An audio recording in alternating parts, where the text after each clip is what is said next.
Saturday vlog. ನಾನಿವತ್ತು ಡಿನ್ನರ್ಗೆ ರಾಗಿ ದೋಸೆ, ಕಡಲೆಕಾಯಿ ಚಟ್ನಿ, ಅದ್ರ ಜೊತೆಗೆ ಸ್ವಲ್ಪ ಅನ್ನ ಸಾಂಬಾರನ್ನು ಕೂಡ ಮಾಡ್ಕೊಳ್ಳೋಣ ಅಂದ್ಬಿಟ್ಟು ಮಾಡ್ಕೊತಾ ಇದ್ದೀನಿ. ಮೊದಲಿಗೆ ನಾನು ಇಲ್ಲಿ ಸಾಂಬಾರ್ ಮಾಡೋದಕ್ಕೆ ಪ್ರಿಪೇರ್ ಮಾಡ್ಕೊತಾ ಇದ್ದೀನಿ. ಇದಕ್ಕೆ ಬೇಳೆಕಾಳು ಸಾಂಬಾರನ್ನ ಮಾಡ್ಕೊತಾ ಇದ್ದೀನಿ.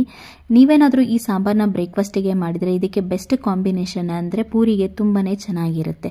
ಸೊ ಅದಾಗಿದ್ಮೇಲೆ ನಾನಿಲ್ಲಿ ರಾಗಿ ದೋಸೆ ಮಾಡೋದಕ್ಕೆ ಸ್ವಲ್ಪ ರಾಗಿ ಹಿಟ್ಟು, ರುಚಿಗೆ ತಕ್ಕಷ್ಟು ಉಪ್ಪು, ಹಾಗೆ ಚಾಪ್ ಮಾಡಿ ಇಟ್ಕೊಂಡಿರೋ ಅಂತ ಹಸಿಮೆಣಸಿನಕಾಯಿ, ಕೊತ್ತಂಬರಿ ಸೊಪ್ಪು, ಈರುಳ್ಳಿ ಇಷ್ಟನ್ನು ಹಾಕಿ ಚೆನ್ನಾಗಿ ಮಿಕ್ಸ್ ಮಾಡಿಕೊಂಡ್ರೆ ರಾಗಿ ದೋಸೆ ಮಾಡೋದಕ್ಕೆ ಹಿಟ್ಟು ರೆಡಿ ಆಗುತ್ತೆ.